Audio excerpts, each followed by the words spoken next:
Nama saya Muhairul Umam dari kelas KKIJ.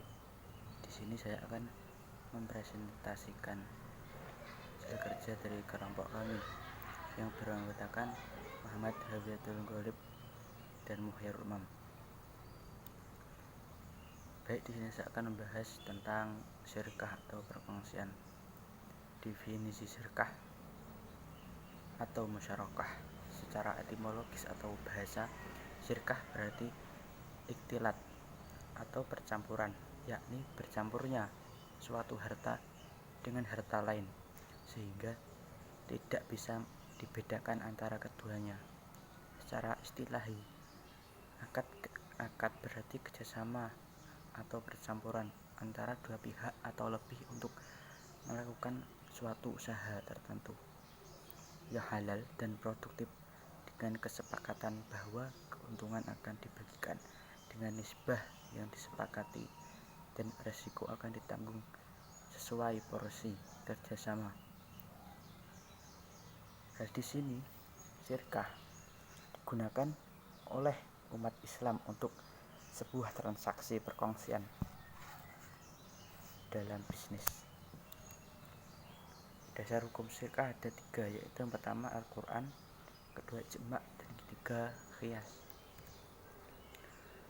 Dasar hukum syirkah yang pertama dalam Al-Quran yaitu dalam surat An-Nisa ayat 12 yang berbunyi fahum syuraka'u fil thuluth, ya artinya maka mereka bersyarikat pada sepertiga. Yang kedua dalam surat As-Sad ayat 24 yang berbunyi wa inna katsiran minal khulata'i layambaghi ba'duhum ala ba'din illa alladzina amanu wa 'amilus shalihat, yang artinya dan sungguhnya kebanyakan dari orang-orang yang bersyarikat itu sebagian mereka berbuat zalim kepada sebagian yang lain kecuali orang yang beriman dan mengerjakan amal soleh. Kata khulafa di ayat tersebut bermakna orang-orang yang bersyarikat atau syuraka.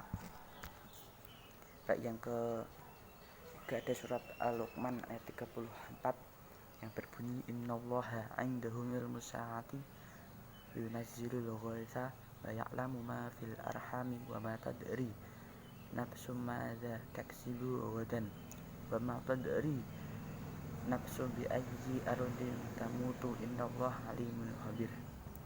Ya, artinya sungguhnya Allah hanya pada sisinya lah pengetahuan tentang hari kiamat dan dialah yang menurunkan hujan dan pengetahuan apa yang di dalam rahim, dan tiada seorang pun yang dapat mengetahui dengan pasti berapa hasil usahanya besok, dan tiada seorang pun mengetahui di bumi mana dia akan mati.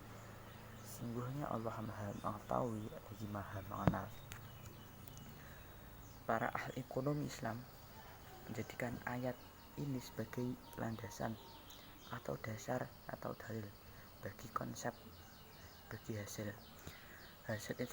investasi PLS. Bagi hasil tidak bisa dipastikan karena hanya Allah yang mengetahui hasilnya di masa depan. Ayat ini bertentangan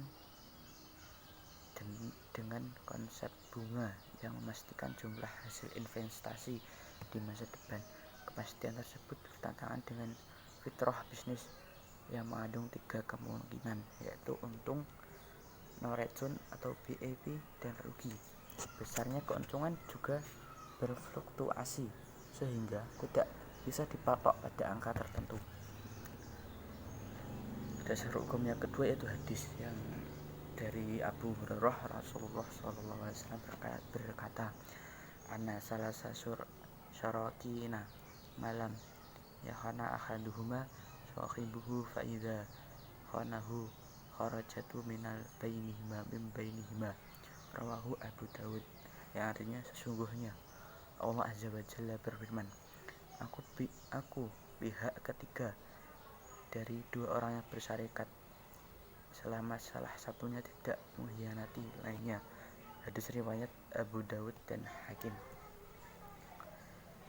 Ada lagi yaitu yang berbunyi al-kharaja widoman Sungguhnya keuntungan atau profit yang diperoleh sejalan dengan resiko yang ditanggung.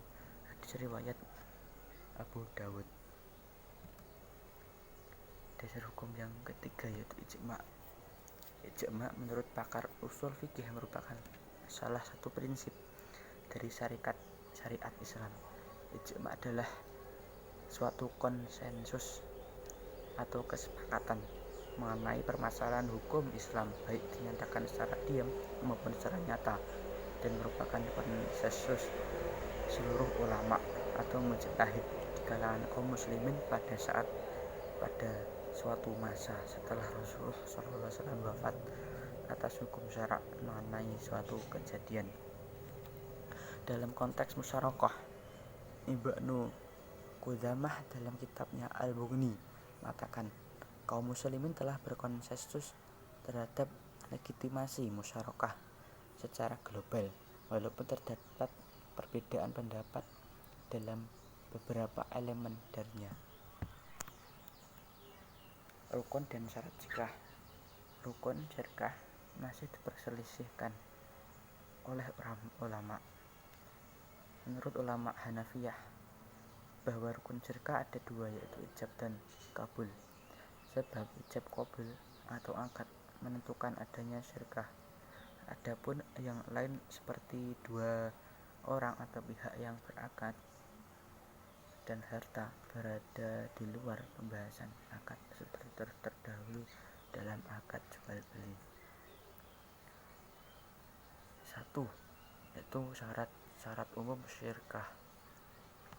Yang pertama yaitu jenis usaha atau fisik yang dilakukan dalam syirkah ini harus dapat diwakilkan pada orang lain. Hal ini penting karena dalam kenyataan seringkali satu partner mewakili perusahaan untuk melakukan dealing dengan perusahaan lain.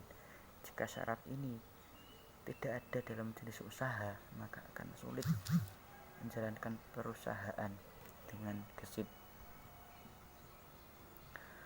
Yang kedua adalah keuntungan yang didapat nanti dari hasil usaha harus diketahui dengan jelas. Masing-masing partner harus mengetahui saham keuntungan seperti 10% atau 20% misalnya. Yang ketiga adalah keuntungan harus disebar kepada semua partner dibagi hasil. Syarat-syarat khusus yang pertama, modal harus disetor, harus berupa barang yang dihadirkan. Tidak diperbolehkan modal hasil berupa utang atau uang yang tidak dapat dihadirkan ketika akad atau jual beli. Tidak disyaratkan modal yang disetor oleh para partner itu dicampur satu sama lain, karena syirkah ini dapat diwujudkan dengan akad dan bukan dengan modal. Yang kedua yaitu modal harus berupa uang kontan. Tidak diperbolehkan modal dalam bentuk harta yang tidak bergerak atau barang, karena barang-barang ini tidak dapat dijadikan ukuran sehingga akan menimbulkan persengketaan di kemudian hari karena keuntungan yang dihasilkan juga menjadi tidak jelas proporsinya dengan modal yang disetor akibat sulitnya nilai. Menurut Hanafiyah, syarat-syarat yang berhubungan dengan syirkah dibagi menjadi 4, yaitu yang pertama, sesuatu yang berkaitan dengan bentuk syirkah baik dengan harta maupun dengan yang lainnya. Dalam hal ini terdapat dua syarat, yaitu berkenaan dengan benda yang diakadkan adalah harus dapat diterima sebagai perwakilan yang berkenaan dengan benda yang diakadkan adalah harus dapat terima sebagai perwakilan yang berkenaan dengan keuntungan, yaitu pembagian keuntungan harus jelas dan dapat diketahui kedua pihak, misalnya setengah, sepertiga, dan yang lainnya.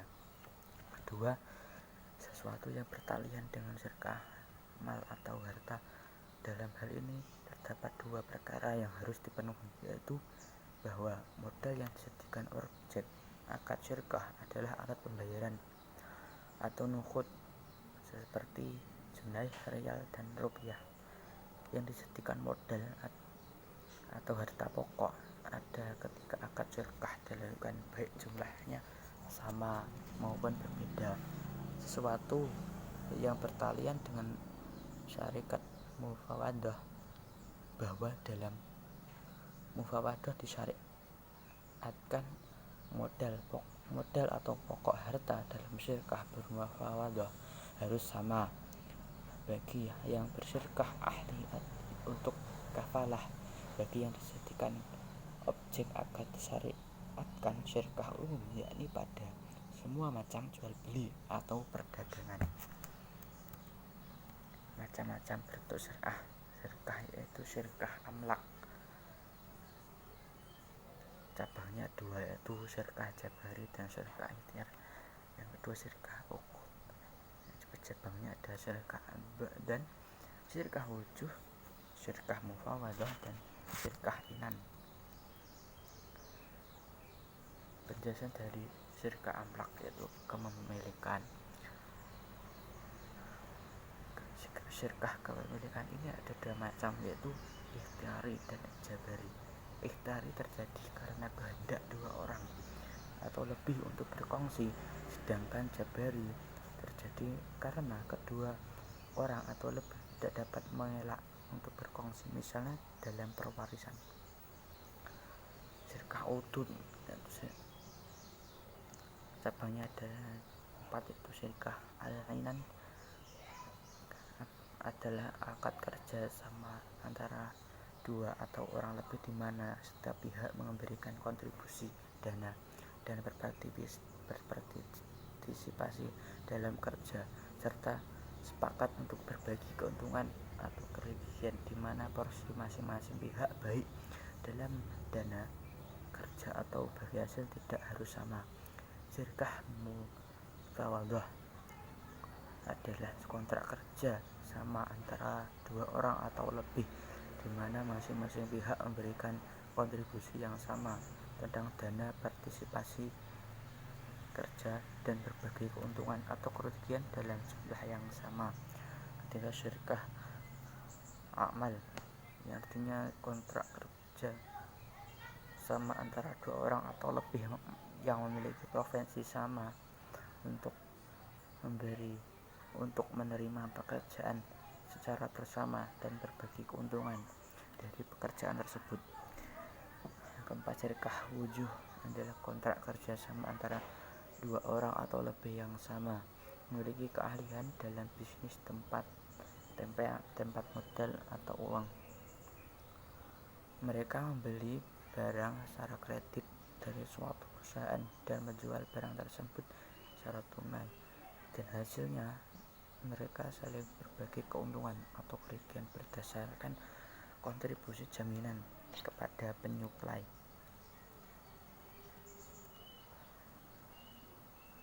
Syirkah mutakhisah dan syirkah mutahiyat bin tamlik, yaitu A. Syirkah mutakhisah. Penjelasan di sini tentang syirkah mutakhisah adalah salah satu bentuk kerjasama antara dua pihak pada saat kerja samanya berlangsung. Salah satu pihak melepas modalnya untuk dimiliki oleh pihak lainnya, sehingga pada akhirnya hanya satu pihak yang mengelola investasi tersebut karena modal pihak yang lain telah dialihkan kepada temannya. Pada bank syariah, di sini adalah pembiayaan investasi menggunakan skema musyarakah mutanakhisah. Dalam hal ini, bank berikan pembiayaan dengan prinsip penyertaan.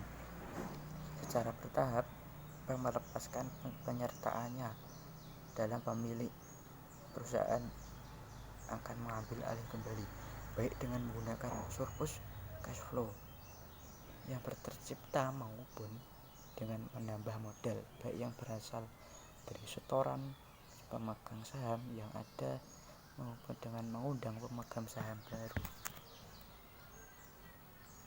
Syirkah Muntahiyah bin Tamlik. Di sini Syirkah Muntahiyah bin Tamlik tergolong dalam kategori ba'i at-ta'jiri atau ijarah al-Muntahiyah bin Tamlik, merupakan akad atau kontrak kerjasama antara dua orang atau lebih dengan cara menggabungkan sewa dan beli, di mana pihak penyewa mempunyai hak untuk memiliki barang pada akhir masa sewa atau financial lease. Dikatakan oleh Muhammad dalam salah satu sesi pada South Coast Perbankan Syariah Sekolah Tinggi Ilmu Ekonomi Yogyakarta pada bulan Desember 2006 bahwa bai'ah atau ijarah al-muntahiyah bitamlik bukanlah seperti praktek leasing atau sewa beli yang dikenal saat ini. Praktek leasing konvensional mengenal sistem sewa beli sebagai berikut. Yang pertama, menjual barang pada B. Dalam akad mereka, A berjanji menyewa barang yang dijualnya tadi kepada B. Hal ini dilarang dalam Islam karena ada dua akad dalam satu transaksi.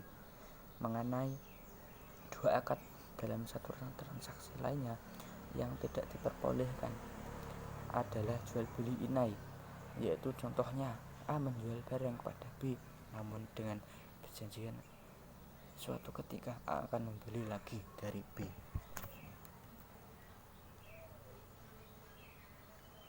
Pengaplikasian aplikasi masyarakat dalam lembaga keuangan. Yang pertama yaitu pembiayaan proyek. Lembaga keuangan dan pengusaha secara bersama-sama menyediakan dana untuk membiayai sebuah proyek. Setelah proyek selesai, pengusaha mengembalikan dana tersebut bersama bagi hasil yang telah disepakati kepada lembaga keuangan. Kedua, modal ventura. Pada lembaga keuangan khusus yang dibolehkan melakukan investasi dalam kepemilikan perusahaan, musyarakah diterapkan dalam skema modal ventura. Penanaman modal dilakukan untuk jangka waktu tertentu, dan setelah itu penyedia dana melakukan divestasi atau menjual bagian sahamnya, baik secara langsung atau bertahap. Syirkah dapat diaplikasikan dalam bisnis waralaba. Yang kedua yaitu kooperasi dengan akad syirkah ta'awuniyah. Tiga, kerjasama di bidang perdagangan. Empat, kerjasama di bidang transformasi. Syirkah dapat dibatalkan apabila yang pertama yaitu salah satu pihak yang mengikat kontrak tersebut membatalkannya meskipun tanpa persetujuan pihak lainnya. Sebab syirkah atau musyarakah adalah suatu akad kontrak atau kontrak yang terjadi atas dasar kerelaan antara kedua belah pihak atau lebih, dan kontrak tersebut tidak ada keharusan untuk dilaksanakan apabila salah satu pihak tidak menginginkannya lagi. Hal ini merupakan indikator pencabutan atau pembatalan kerelaan syirkah oleh salah satu pihak. Yang kedua, salah satu pihak dari pihak-pihak yang bekerja sama hilang atau tidak mempunyai kompatibilitas dan keahlian dalam manajemen keuangan atau mengolah harta atau usaha, baik karena gila, depresi atau stres berat maupun karena sebab lainnya. Yang ketiga, itu salah satu pihak meninggal dunia, tetapi apabila anggota musyarakah tersebut lebih dari dua pihak yang berakhir atau fatal adalah yang meninggal saja, musyarakah dapat terus berlangsung selama pihak-pihak lainnya masih hidup. Apabila ahli waris dari pihak yang meninggal menghendaki turut serta dalam musyarakah tersebut, maka dapat dilakukan perjanjian kontrak kerjasama yang baru bagi ahli waris yang bersangkutan. Yang keempat adalah salah satu pihak ditaruh di bawah pengampunan, baik karena boros yang terjadi pada saat kontrak perjanjian syirkah sedang berjalan maupun sebab yang lainnya. Dan kelima adalah salah satu pihak menderita kebangkrutan yang berdampak tidak memiliki secara penuh atas harta yang menjadi saham musyarakah. Pendapat ini dikemukakan oleh mazhab Maliki, Syafi'i, dan Hambali. Mazhab Hambali berpendapat bahwa keadaan bangkrut itu tidak membatalkan atau mengakhiri perjanjian yang disepakati oleh yang bersangkutan. Yang keenam, modal dari para pihak terlibat dalam musyarakah tersebut hilang atau lenyap sebelum dibelanjakan atas nama musyarakah. Bila modal tersebut hilang atau lenyap sebelum terjadinya percampuran harta atau dana sehingga tidak dapat lagi dipisah-pisahkan lagi, yang menanggung risiko adalah para pemiliknya sendiri. Apabila modal hilang atau lenyap setelah terjadinya percampuran harta atau dana sehingga tidak dapat dipisahkan lagi, maka hal itu menjadi tanggungan risiko bersama. Kerusakan terjadi setelah dibelanjakan menjadi risiko bersama, dan apabila masih ada sisa harta atau modal, maka musyarakah tersebut masih dapat berlangsung dengan kekayaan atau aset yang masih ada. Sekian yang dapat saya sampaikan, kurang lebihnya saya mohon maaf. Billahi taufik wal hidayah wa ridha wal inayah. Assalamualaikum warahmatullahi wabarakatuh.